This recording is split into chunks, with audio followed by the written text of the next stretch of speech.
ازيكم يا جماعة، يا رب تكونوا بخير. وعاد لنا الزمالك في ثوبه الجديد، واتمنى ان هي ما تكونش صحوة بعد كبوة ونتفاجئ ان هي صحوة عابرة مع معتمد جمال.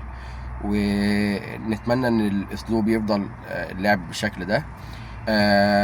بتروجيت كان ماتش عصيب جدا. ليه؟ لان احنا كجماهير الزمالك اول ما شفنا التشكيل قبل المباراة كلنا حطينا ايدنا على قلبنا طبعا، وحسينا ان الماتش اقل حاجة هنشيل 2-0.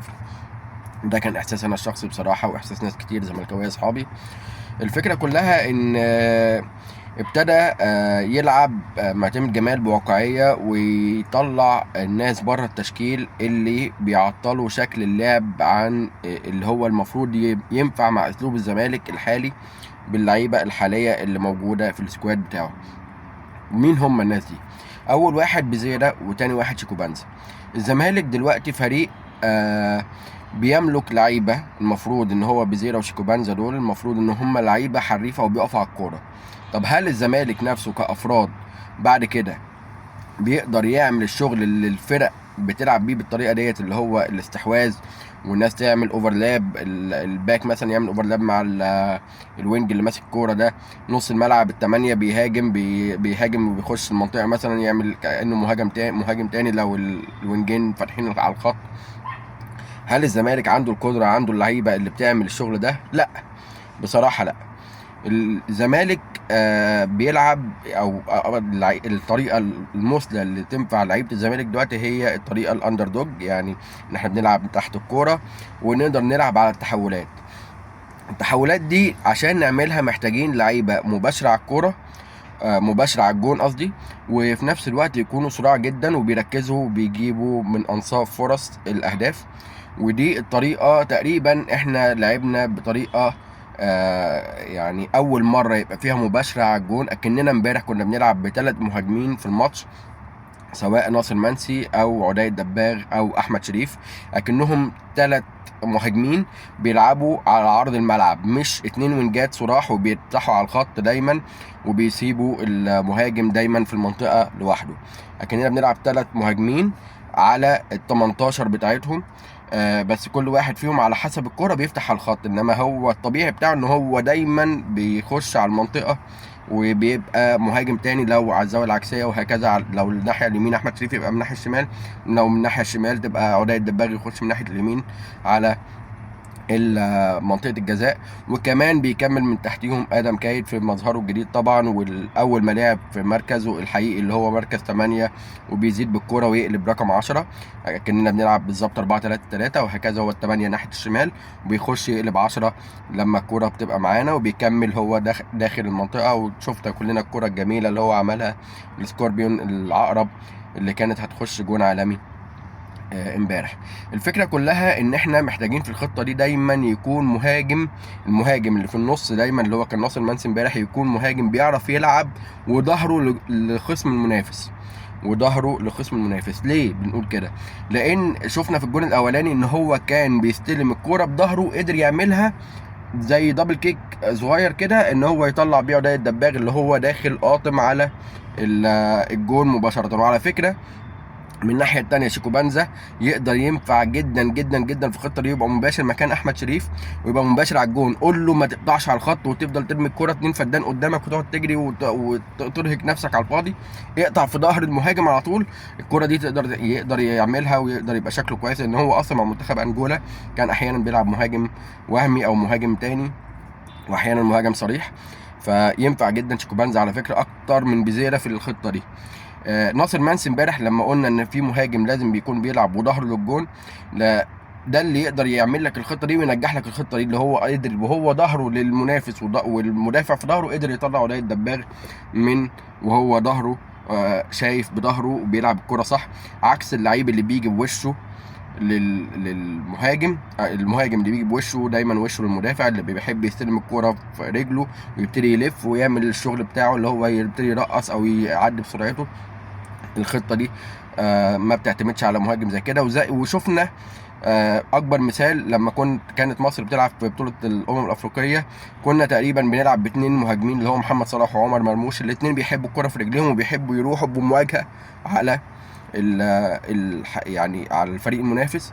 عشان كده كانت الخطه بتاعتنا مثلا في منتخب مصر كانت محتاجه مصطفى محمد جدا جدا جدا، ان هو المهاجم اللي يقدر يلعب الكوره وهو ظهره للمنافس، ويطلع الاثنين اللي وراه اللي هم محمد صلاح وعمر مرموش. ده اكتر مثال ممكن يوضح لك الفكره اللي انا بقولها. فان شاء الله الزمالك يستمر بنفس الشكل، ونبتدي ان انا رايي ان الخطه دي تنفع جدا جدا جدا مع الزمالك، ويكون الثالث في نص الملعب ناحيه اليمين. تخيلوا مين؟ بزيرة لو لعب هو نص الملعب ناحيه اليمين. على فكره هو قوي، وفي الالتحامات قوي ورخم، وبيقدر يقطع الكوره، وكمان حريف يقدر ينقل لك الملعب كويس. ما يلعبش وينج هو صريح، او ما يلعبش هو المباشر على حراسه المرمى بتاعت الفريق المنافس. لو قدرنا ان احنا نوظف الناس صح، مثلا دونجا في نص الملعب 6، ادم كايد على الشمال، بزيرة على اليمين، قدام ناصر منسي، عدي الدباغ هو اللي على اليمين، وشيكو بنزا على الشمال، او احمد شريف. عايز اقول لكم ان بزيرة هيبقى عالمي في الخطه دي، هيبقى عالمي. هيقدر ان هو يعني يلخبط الخصوم، يقدر ان هو يعدي الكرة 1-على-1، يقدر يعمل ثرو، يقدر يعمل الكرة اللي هي لونج باص، بيقدر يعملها كويس جدا، ورجليه مظبوطه في الحاجات دي. هيقدر عدلته من هو ناحيه اليمين على شيكو بنزا، هيقدر يطلعه كتير في كور ممكن يعملها، ويبقى شكل الزمالك افضل بكتير. وفي نفس الوقت هو قوي نص الملعب. هو قصير وأزعة مفيش مشكله، بس الفكره كلها مش ده اللي بيحكم اللعيب. اللي بيحكم اللعيب هو فكره انه فعلا يقدر يعمل لك استحواذ قوي، وبيلتزم في نص الملعب، ويقدر ان هو يعمل لك الشغل الهجومي، ويقدر يعمل لك الشغل الدفاعي، ويحلق مع الباك اللي معاه. وفي نفس الوقت يقدر يشتغل ان هو يمسك الكره في نص الملعب، يطلع الباك اليمين، يطلع المهاجم العكسي اللي هو الوينج العكسي، وهكذا.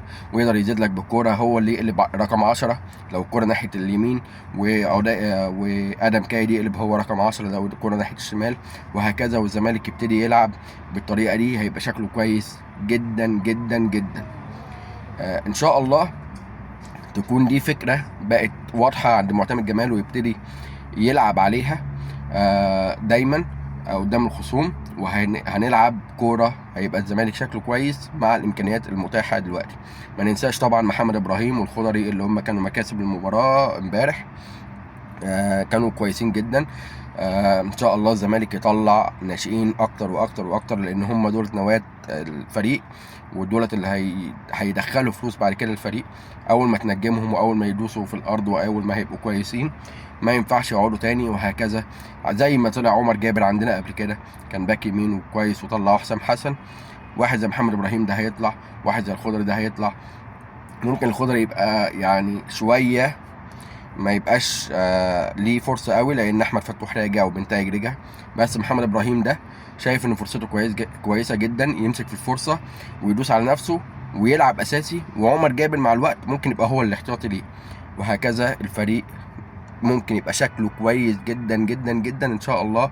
وما ننساش ما ننساش ما ننساش محمد اسماعيل، ما شاء الله عليه. الراجل حريف، لعيب بيسد في اي مكان، بيقدر يلعب كرة على الارض، شويط، عنده مخ، بيلعب بمخه قبل رجليه.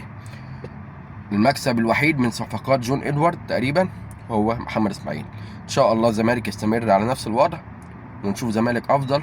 وطبعا الهزيمه اللي حصلت لسيراميك كليوباترا امبارح مع تعادل بيراميدز قربت الزمالك، وبقى فرق ما بيننا وما بين الاهلي اللي هو المنافس الطبيعي بتاعنا نقطه. ولو كسبنا الماتشين المؤجلين هنبقى فارق ما بيننا وما بين سيراميكا نفسها نقطه، اللي هي اول الدوري.